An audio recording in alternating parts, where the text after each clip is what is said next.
Bismillahirrahmanirrahim. Ngeten kula terangno. Dados ciri utama ibadah itu ubudiyah. Ubudiyah itu ngrasa kemawula nggih. Cara wong Jawa ngrasa mok sakdermo. Ubudiyah ngrasa kemawula, ngrasa mok sakdermo. Kemudian ngrasa sakdermo, ngrasa kemawula. Itu dalam tatanan syariat, itu orang harus sesuai perintah Allah, ngeduwi larangane Allah, itu dalam standar syariat. Sehingga syariat itu dengan aturan dasar misalnya kadung maling ya diketok tangane. Nah kadung kozab, ndak wong zina ya dihad misalnya. Kadung zina ya dirajam atau dijilid ya sesuai aturan-aturan dasar syariat. Itu aturan dasar yang pemerintahan Islam yang syariat. Tapi dalam teori ilmu hakikat yang di luar syariat itu juga tidak perlu dipertentangkan secara akademiknya. Wong wis kadung salah. Iku aja sampai ganggu istiqomah ndekne ning pangeran. Ya wis kadung salah iku aja sampai ganggu istiqomah ning pangeran. Salerian sing tahu kejadian sahabat itu kancane Kanjeng Nabi jenenge sahabat. Ya ana wae sing tahu ngambung bojone wong. Nah ceritane ku ya lucu ngene. Wis mbok ngambung bodoni. Jadi walhasil dia niku bakul kurma ning gone teras omah. Bareng ana wong ayu blonjo. Wah mbak teng lebet langkung sae. Areng ndak jero napa? Diampun. Tapi wong sahabat itu soleh-soleh. Niku lapor nabi ne. Pusing. Nabi ne ora madun, dadi gak bagian, Pak. Karena nabi ne madun yo parah. Nabi ne ora Mustafa dadi yo semenengan. Walhasil kanjeng Nabi ora iso jawab. Muni di sepura nak dene dhewe ngrasa ora pangeran. Kanjeng Nabi kan ora di otoritas dene nyepuro ta ora, dene dhewe ora pangeran. Enteni aku ora entuk wahyu. Kanjeng Nabi kok pusing dene. Enteni aku ora entuk napa? Wahyu. Walhasil wali zaman iku tetap dikai hak tobat. Tapi yang dalam teori tasawuf yang jelas itu begini. Kowe wis kadung salah lah, iku statusem tetap kawula. Statusnya pangeran tetap pangeran. Jadi status permanen hubungan kita dengan Allah adalah Allah tetap Tuhan dan kita tetap hamba. Jangan sampai karena kita banyak dosa kemudian merasa tidak layak jadi hambanya. Lho kowe ngerasa layak tetap kawulane apa? Pangeran. Digelem ra digelem ya Pak Ena tazabburke mlayu ning diwae ora iso menghindari status ubudiyah, status kemawula. Lah nek kowe menghindari pangeran wis ora iso, gelem ra gelem kudu balik wae. Napa? Balik wae. Paham nggih? Lah nek sampeyan takok engko balik nang gak ditampa. Lah sing muni mesti nampa pangeran, dadi kira rasa kuwatir, paham nggih? Sing muni mesti nampa napa? Pangeran. Dadi gampangane sing umumno pangeran dhewe, paham? Iku ora gaweane ulama, ora gaweane kiai, ora gaweane nabi, tapi pangeran dhewe sing umumno, kawulaku sing wis tau bedik-bedik kowe setiap saat balik tak tampa. Nah, setiap saat balik napa? Tak tampa. Nah, makanya itu secara teori yang prinsip, yang permanen bahwa manusia itu ila yaumil kiamat sampai kapan saja statusnya tetap kawulane Allah. Sehingga sesuatu yang tidak permanen kaya dosa, itu tidak bisa menghalangi ubudiyah. Sudah begitu kata yang ngarang hikam ini, nak caranya optimis nganggo matematika, jangan-jangan itu dosa terakhir bagi kamu. Jadi cara teori hikam ora ono suul khotimah. Jadi luwih nyaman. Jadi misalnya Ruhin bar dosa kok mate, alhamdulillah terakhir sudah dosanya. Jadi cara ini suul khotimah, alhamdulillah selesai sudah dosanya. Artinya hikamu penuh optimis. Jadi kowe nek ndelok dosa nganggo model hikam suul khotimah. Mulane kowe anggere jenazah mesti wong apik. Mulane cek wong penjahat kaya apa nek wis mati mesti wong apik karena akhir dari kejahatannya. Paham? Mulane kena nyiksa wong apik ya apik. Maksudnya dengan kematian ini maka dia sudah jadi orang soleh. Wis gak nyolong meneh, gak gendho meneh dan tidak kriminal meneh. Artinya ketika orang itu mati dalam keadaan dekne nakal, orang kowe ora usah ngukumi suul khotimah. Anggap bae terakhir dosa yang dia lakukan. Ya ono ulama sing waras ngoten ya. Ya ono. Oke ora usah protes. Lho ilmu kula ora ngoten. Lha iku resikone goblok, paham. Ora usah protes aku. Lho ilmu kula gak ngono kok. Iku resikone napa? Goblok. Oke ora usah protes, paham. Lah saiki tak anekno kelas. Cara pandang gitu itu hentikan napa? Hentikan. Misalnya kayak gue mati pas ngambung bojone wong. Tapi harus yang gelem. Butuh kelainan. Gelemnya butuh apa? Kelainan. Niku Jadi cara pandang itu gitu. Jadi makanya teori su'ul khotimah itu teori yang secara syariat memang populer, tapi sebetulnya tidak semua ulama sepakat. Memang itu baik untuk takhwif, artinya untuk nakut-nakuti orang supaya tidak melakukan dosa itu baik.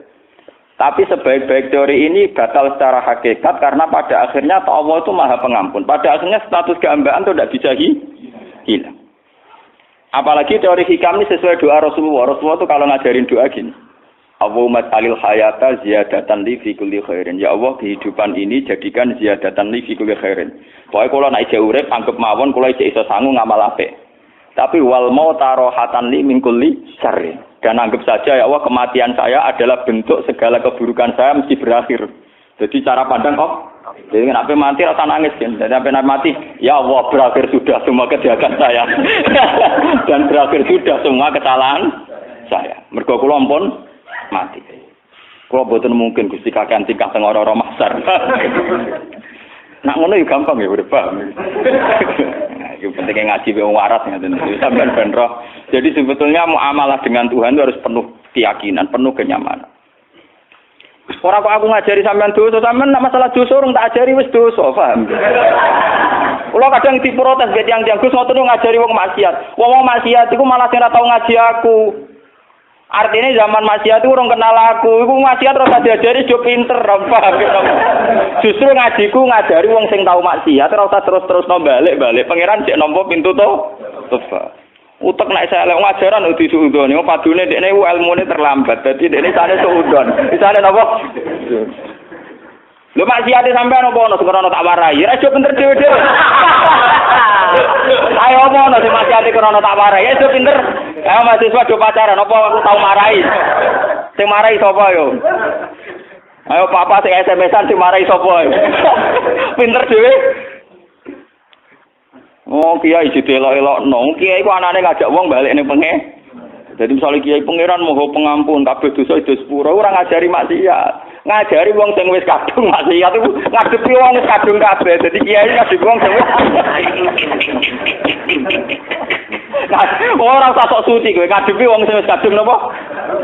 Ya maksiat ada kelas-kelasan to. Sing kelas berat ya ana kelas ringan, kelas menengah ya macam-macam. Tapi wis kadung intine sapa?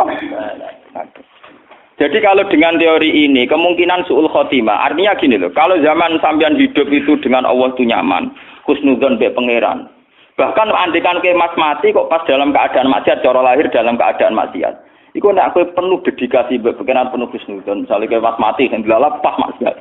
Gusti alhamdulillah, kok jenengan akhiri Gusti. Cara mboten mati bisa berlanjut. Lho ono takdire lho, Bang. Iya kan ya. Gusti kok jenengan akhiri sehingga mboten berlan.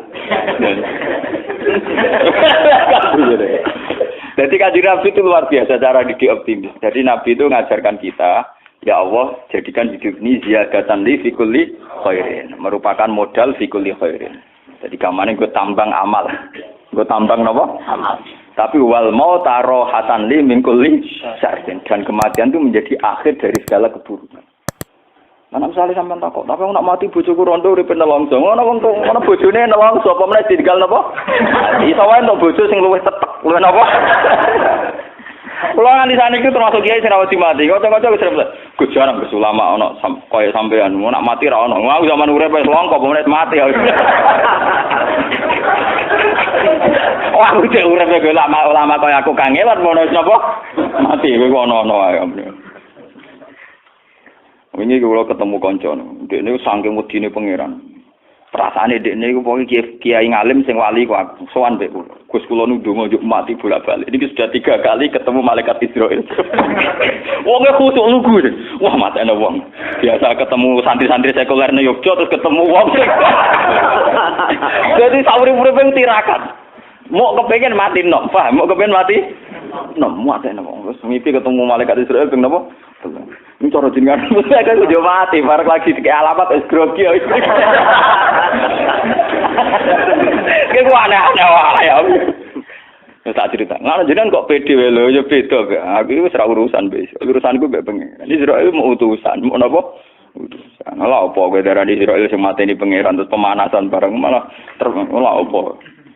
Aku wis pokoke terserah pangeran, yo ora ben mati, ora ben urip, ora ben popo, wis pokoke terserah pangeran. Ora dene iki ada ketemu malaikat Israil, ketemu liyane ya kena. Juga sudah mati juga boten, tapi wis mulai grogi.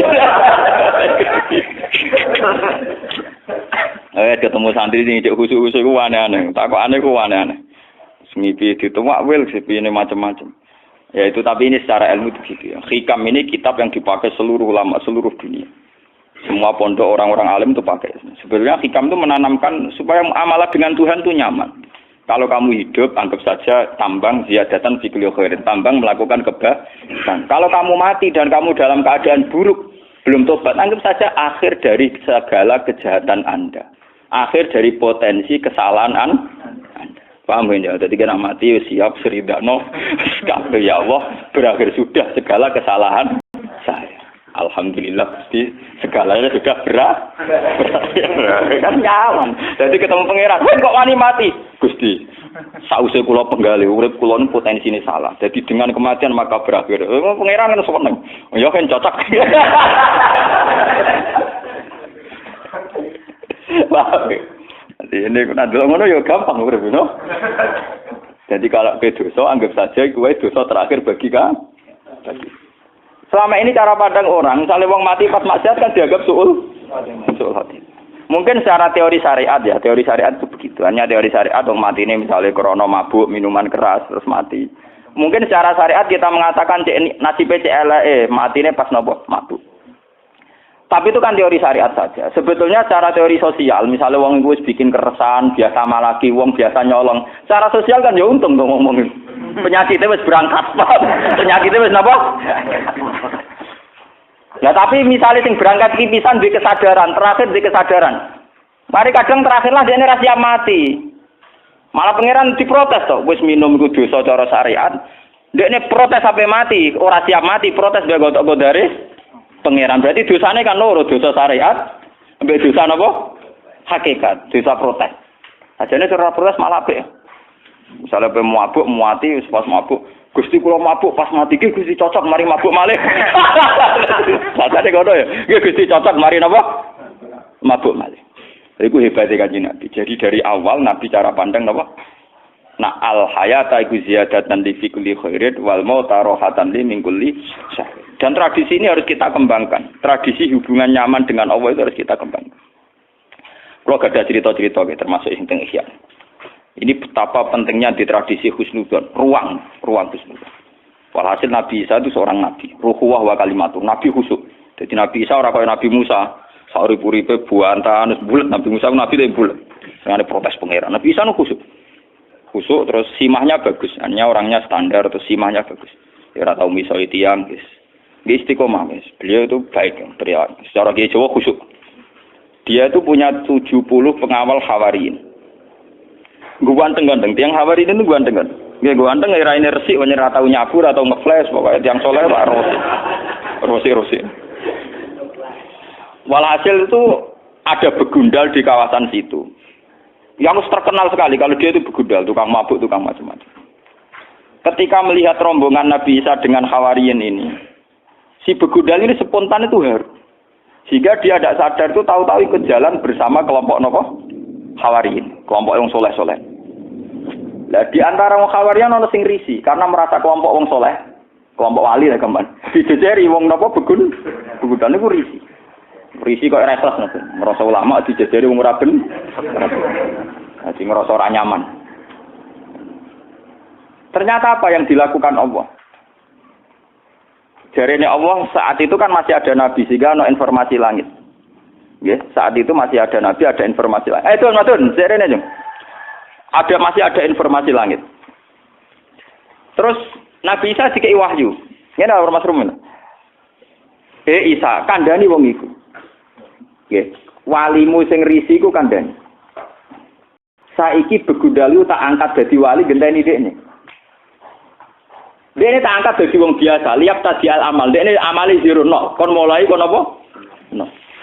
Nah, itu kata yang ngarang Ihya, termasuk beberapa ulama ahli hakikat mentakwilkan. nilainya Allah pada si soleh ini bukan risinya, bukan apa? Risinya. Tapi ternyata Allah tersinggung karena dia menutup rahmatnya Allah dan maghfirahnya Allah. Dari Allah kalau ning isangen, aku tersinggung dari pangeran iki.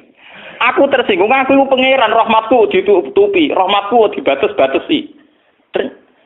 Dengan dia risi wong nakal mlebu wong apik dari ternyata cara pandang Tuhan, dia niku risi. Si wong saleh iku risi, pangeran tersinggung. Wong iku wali tapi kurang ajar. Wong rahmatku dibatas-batasi. Maghfirahku dibatas segamane maghfirahku diatur-atur dene. Ternyata pangeran tersinggung. Pangeran apa? Tersinggung. Gamane ketika aku wis ngekeki hidayat ning begudaliku duwe indikasi apik sampai dene isek mahabbah saub bronto ning wong saleh. Malah sing wong saleh iki risi. Paham wong saleh napa? Lah itu yang kita alami sekarang. Makanya ini saya ceritakan sekarang ini sudah penyakit. Sekarang itu banyak orang-orang soleh sing risi kancanan wong nakal. Padahal ketika wong nakal setengah sadar marah wong soleh karepe kepen setengah tobat. Memang ya lagi setengah. Main kadang kumat. Tapi minimal ketika setengah kowe kudu yakin nak maghfirah Allah tetap luas, rahmat Allah tetap nopo? Luas. Jangan malah kamu batasi. Orang mungkin mung kowe diparingi tobat pangeran. Orang mungkin jadi pangeran wis apa. Ternyata pangeran tersinggung mergo hak kepangeranane diganggu. Dan itu sesuai hadis sahih niku ketika Imam Muslim diriwayat man dzalladzi ta'ala ala fulan Allah asfira lahu faqad ghafartu dzunuba wa ahbattu amala. Sapa wong sing wani sumpah-sumpah nek aku ora bakal nyepuro si A si B. Nak pancen ana sing sumpah-sumpah ngono, wong sing disumpahi serapahi malah dosane tak sepuro. Wong sing dosane napa? Lah Nabi ngendikan ngoten berdasar trauma sejarah. Nabi ora wis nabi. Di Nabi sak ndure kiai, paham dene? Nabi sak ndure, sak ndure mertua, sak ndure macam-macam. Ari kudune patute Nabi ku mandi. Sak ndure Gus.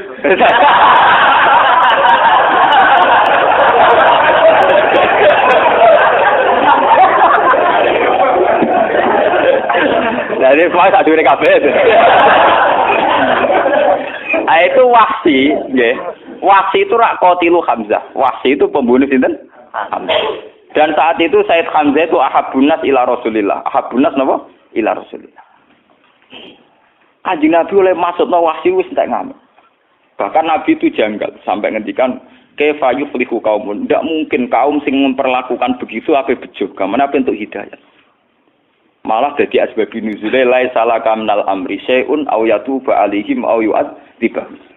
Mat, kowe ora iso nutup rahmatku. Terserah aku. Wong iku tak siksa tak kei hidayah. Malah Allah ngekei hidayah sinten? Wah. Dadi pangeran Nabi Muhammad is nabi. Ku maksudno malah dilingno pangeran ora iso mat. Nah, soal ngatur-ngatur aku tetep ora iso, aku pangeran. Wong sing mbok pasutno iku malah diparingi napa? Diparingi napa? Hidayah. Ketika Nabi ngalami dua tragedi sing nunjukno anak Nabi ya Nabi tok ora pangeran. Ketika Nabi sangat ingin Abu Thalib untuk hidayat malah ora diparingi. Ketika sangat ingin Wahsy untuk azab malah untuk napa? Hidayat.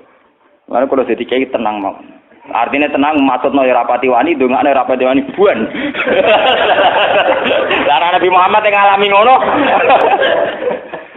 Jadi mulane kula niku mun mutusno ning ngarepe pangeran kula beberapa kali salat hajat. Mumpun Gusti pokoke kula ngati mati pokoke nggih ajaran wong kudu nyaman mbek jenengan maca tasbih mbek jenengan. Ajaran donga iku riskan. Donga-donga ketok ngobos kaya ketok ra keren. Kemanten kadang salah alamat iku mau batasi rahmate pangeran. Nak maksudno batasi rahmate pangeran. Paham? Nak dongano hidayat marahi pangeran. Barno wae malah enak. Itu kenapa bar?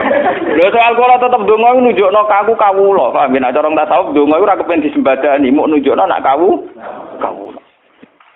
Ini penting kalau ceritani teng mriki. Terus sebetulnya cara pandang orang-orang yang para pangeran itu penuh optimis. Penuh napa?